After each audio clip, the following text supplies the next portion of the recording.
Big TV భక్తి సమాచారం WhatsApp ఛానల్లో జాయిన్ అవ్వండి. అన్ని విశేషాలు ఎప్పటికప్పుడు తెలుసుకోండి. ఇప్పుడు కొంతమంది కూడా ఉద్యోగరీత్యా మంత్రజపం చేయటం మొదలుపెట్టిన తర్వాత ప్రయాణాలు కూడా చేయాల్సి వస్తుంది. ఏదో అర్జెంట్ పని అక్కడ అసలు చేసే వీలే కాకపోవచ్చు. అప్పుడు అలాంటప్పుడు ఇంకా మంత్రాన్ని స్వీకరించకుండా ఉండడమే మంచిది తల్లి. మంత్రాన్ని కించపరచడం అవుతుంది.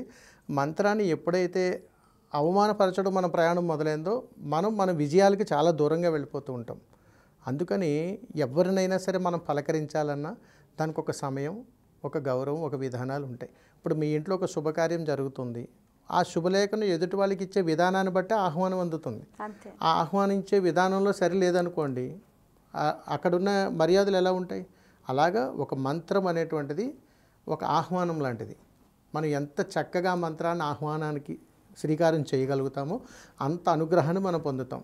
నాకు కుదరదండి, నేను ఉద్యోగం చేస్తున్నాను, అసలు సమయం ఉండదు, ట్రైన్లోనే జపం చేసేస్తానంటే నీ మనశ్శాంతి కోసం నువ్వు ఎక్కడైనా చేసుకోవచ్చు. గురుగారు, ఇంకొకటి ఏంటంటే ఉదాహరణకు దశమహావిద్యలకు సంబంధించి అసలు ఒక దేవతకు సంబంధించి ఒక మంత్రం చదవటం ఒక గురువు గారి దగ్గర తీసుకొని మొదలుపెట్టారు. అంటే వాళ్ళది ఆ ఆచారం కాకపోయినా గురువు గారు చెప్పారన్న గురుత్వంతో ప్రారంభించారు. మధ్యలో ఆపేస్తే మరి ఆ మంత్ర ప్రభావం ఏ విధంగా ఉంటుంది? దీన్ని గురు చరణము అని అంటారు తల్లి. గురు శరణం వేరు, గురు చరణం వేరు. ఎప్పుడైనా గుర్తుపెట్టుకోవాలి. మనం ఎవరో గురువుల దగ్గర నుంచి అయినా మంత్రాలు తీసుకొని దశమహావిద్యల్లో ఒక కాళీ మంత్రమనో రాజా అమ్మవారి అవతారాల్లో 10 అవతారాల్లో మనకు అవకాశం ఉన్నటువంటి మంత్రాన్ని తీసుకొని మనం జపం ప్రారంభం చేసి మన ఉద్యోగరీత్యా వ్యాపారరీత్యా మనకు కుదరలేదు, ఆ మంత్రాన్ని కానీ వదిలేస్తే ఏదైనా తీవ్రమైనటువంటి ప్రభావం ఉంటుందా అనేటువంటిది మీ ప్రశ్న. దీంట్లో గురు చరణంలో ఒక విధానం చెబుతారు తల్లి. గురువు ఎప్పుడైనా కానీ శిష్యుడికి మంత్రం ఇచ్చినప్పుడు తన యొక్క సంపూర్ణమైనటువంటి కర్మలకు పాత్రదారుడు గురువు అవుతాడు. అందుకని గురువు చాలా ఉత్కృష్టమైనటువంటి స్థితి, ఉన్నత స్థితి తల్లి. అందుకని గురువు నుంచి తీసుకునేటువంటి మంత్రం ఏ శిష్యుడు తీసుకున్నా ఆ శిష్యుడికి అనుభవించేటువంటి ప్రతి కర్మ గురువు అనుభవించాలి. అవన్నీ అనుభవిస్తున్నప్పుడు శిష్యుడు యోగ్యుడవుతూ ఉంటాడు. ఈ మంత్రం గురువుగారి దగ్గర తీసుకుని నేను యోగ్యుడిని అవుతున్నానంటే మంత్రబలం కాదు, అది గురు సాక్షాత్కారం. అందుకని ఇక్కడ గురు చరణము అని అంటే అర్థం ఏమిటంటే గురువు మన భుజాల మీద చెయ్యి వేస్తాడు తల్లి. అంత త్వరగా గురువులు శిష్యులను తాకరు. కానీ అంతలా తాకేటువంటి ప్రయాణం జరిగింది అని అంటే దీన్ని గురు చరణం అంటారు. ఎప్పుడైనా నీ జీవితకాలంలో గురువుతో కానీ ప్రయాణం చేసినప్పుడు గురువు ఎప్పుడైనా కానీ నిన్ను స్పర్శించాడని అనుకోండి, ఎప్పుడైనా మన మంత్రం ఆఫ్ చేసినా కానీ గురువు దగ్గర నుంచి యథాశక్తి మనకు ప్రసరణగా జరుగుతూనే ఉంటుంది.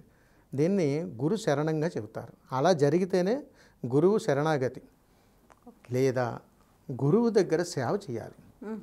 అలా సేవ చేసి తీసుకునేటువంటి మంత్రం మనం జీవితకాలంలో ఎప్పుడు వదిలేసినా గురుబలంతో మనల్ని కాపాడుతూనే ఉంటుంది. అందుకని గురు చరణము, గురు శరణంలో అంత విశిష్టత ఉంటుంది తల్లి. అందుకని మన మంత్రం తీసుకున్నాము అని అంటే గురువు యొక్క సాన్నిహిత్యంలో, గురువు యొక్క సారథ్యంలో మన సంపూర్ణ కర్మలను ఆయన మోయటానికి స్వీకరించగలిగినప్పుడు మనకు ఆ మంత్రం ఇస్తాడు. కాబట్టి గురువు చాలా ఉన్నత స్థితి కలిగినటువంటి వాడు. అందుకని గురు పరమార్థాన్ని తెలుసుకునే మంత్రం యొక్క ప్రయాణం ఉంటుంది తల్లి.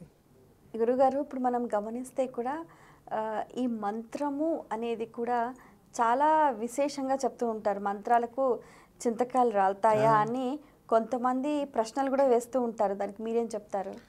దీనికి అవగాహన లేక, ఆసక్తి లేక, అతిశయోక్తితో మాట్లాడేటువంటి మాటలుగా కొట్టిపాడేస్తాం. ఎందుకంటే తల్లి, ఈ భారతదేశంలో ఎనలేని చరిత్ర ఉంది మన సనాతన ధర్మానికి. అమ్మనే పిలుస్తాం, వేరే మంత్రం ఏం లేదు. అందుకని ఈ సృష్టిలో విలువ కట్టలేనటువంటి మంత్రాలు, కొలమానం లేనటువంటి మంత్రం ఏదైనా ఉందా అంటే ఉంది. సకల కోటి జీవరాశులు కూడా ప్రతి జీవరాశి పలికేటువంటి మంత్రం ఉంది. ఆ మంత్రం ఏమిటి తల్లి? అమ్మ, నాన్న. ఈ మంత్రాన్ని పలకలేని జీవరాశి ఏదైనా ఉందా? ఆ మంత్రమే రాలేనటువంటి వారు దైవనామాన్ని ఎలా చేస్తారు తల్లి? అంటే ఒక్కొక్కరిది ఒక్కొక్క ధర్మం. మంత్రం యొక్క ధర్మాన్ని మనం తెలుసుకోగలిగినప్పుడు ఆ ధర్మ ప్రయాణం అర్థమవుతుంది. మంత్రంలో అధర్మాన్ని వెతుక్కునేటువంటి వాళ్ళకి ధర్మ ప్రయాణం ఎలా తెలుస్తుంది తల్లి? అందుకని విద్యను విద్యలాగే చూడాలి. అందుకే కదా తల్లి భగవత్ స్వరూపాల్లో దేవీ దేవతల్లో సరస్వతి అనుగ్రహం, సరస్వతి స్వరూపం ఎందుకు వచ్చింది? అజ్ఞానంతో కూడుకున్నటువంటి వారికి జ్ఞానాన్ని ఇవ్వడం కోసమే ఆ తల్లి సరస్వతి అవతారం ఎత్తింది. మరి అంతా ఒకటే అవతారాలు, కానీ మనకు ఉండేటువంటి ప్రయాణాల్లో. ఇకపోతే చింతకాయలు రాలుతాయా అనేటువంటి ప్రశ్నకు వస్తే, మరి చింతకాయ అనేటటువంటిది కూడా మంత్రమే కదా తల్లి. అంటే ఈ సృష్టిలో తెలియనటువంటి ఒక విషయం, ప్రతి పదము మంత్రమే, ప్రతి పదము మంత్రమే. ఆ మంత్రంతో మనం ఈ రోజుకి మన భారతదేశంలో ఎన్నో దేవాలయాలు ఉన్నాయి. మరి ఏ నామంతో అవన్నీ కూడా అంత విరాజిల్లుతున్నాయి తల్లి? ఆ నామస్మరణ మంత్రము. అమ్మ గొప్పతనం ఎందుకంత గొప్పగా చెప్పాం? అమ్మ పేరులో ఉన్న మంత్రము. నాన్నకి ఎందుకు అంత విశిష్టత? నాన్న అనే పదంలో ఉన్న మంత్రం. తమ్ముడు, అక్క, చెల్లెలు, ఈ భావబంధాలు ఎక్కడి నుంచి వచ్చాయి? ఇవన్నీ కూడా మనం పలికేటువంటి ఆ పదాల్లో ఉన్నటువంటి మంత్రంలో ఉన్నటువంటి శబ్దం అంత గొప్పది తల్లి. అందుకని మంత్రాలు చింతకాయలు రాలుతాయంటే రాలుతాయి, సాధన చేస్తే రాలుతాయి. For more videos like this, subscribe Big TV channel.